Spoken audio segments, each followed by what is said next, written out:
Manager of Hearts, and he is, you may wish to look away now. Even on Halloween, there was no disguising a disappointing day for Jim and his team. This time last year, he was the manager of yesterday's opponents, Kilmarnock. When that 8-year stint ended, he was happy to return for a second spell in charge of the club that's closest to his heart.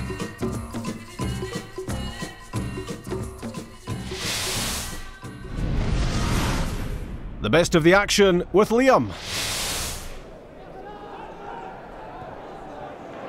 Put through to Meditao.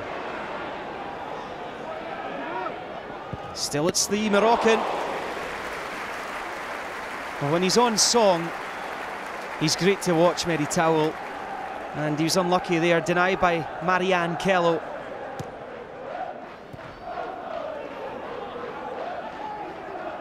That's knocked across by Jonsson to Skachel, now Palazuelos! Well, that been on target, this would have troubled Cammy Bell in the Killie goal. Dougie McDonald's our fourth official, Mr. Headline this week.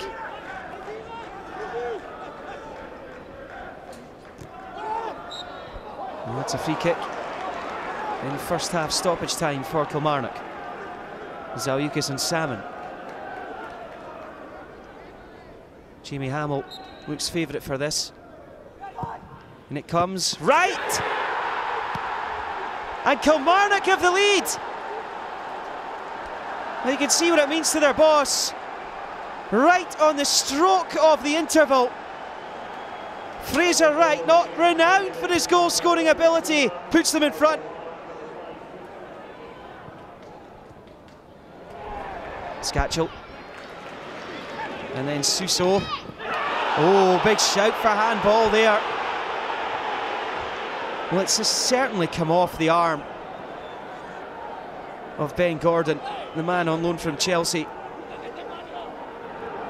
And his arm's down, it certainly struck the hand.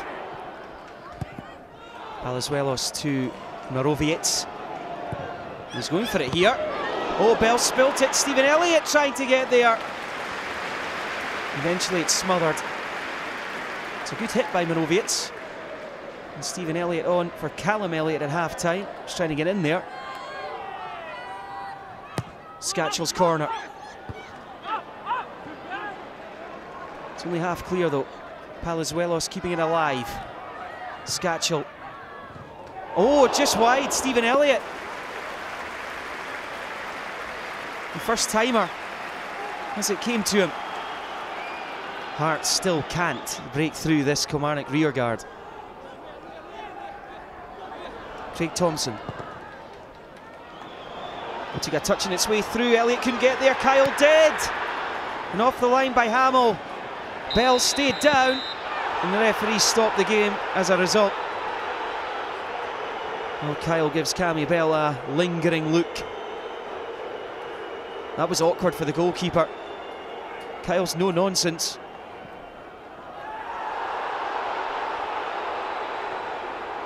Kyle did well, strong play. David Templeton. Now he fancies a go. That was only a yard or so wide by the Hearts sub.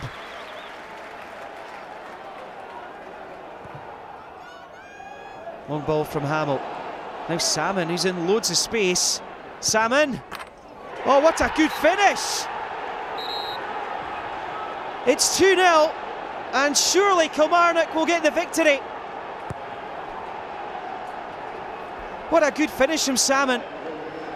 Well, Hearts have been stung by this Killie performance. They were looking to go third, Hearts. This is Eremenko.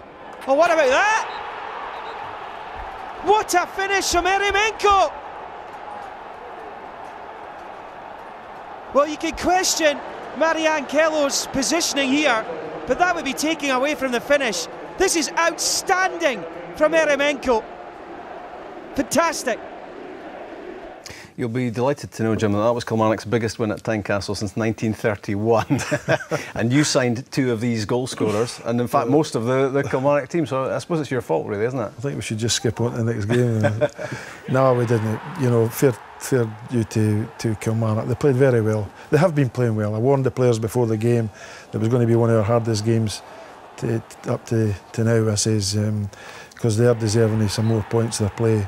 Though I think they've had a problem getting goals when they've played so well. But you know, and I thought they were assisted with the goals. I mean, the second goal was a killer for us, and that was really the first time they attacked. We showed more urgency the second half without really being at the top. But no, they played well. They passed it around. They got some good players, and some of the players that we had there are maturing now. And the system they play, they've got the right players, the right type of players for that system, and they're very good to watch. And what they need to do is, obviously, they got it yesterday and it fell for them yesterday, but if they can add the goals to it, then you know, they'll be one that will be in contention for the top 6, and I thought they were well worthy of their victory.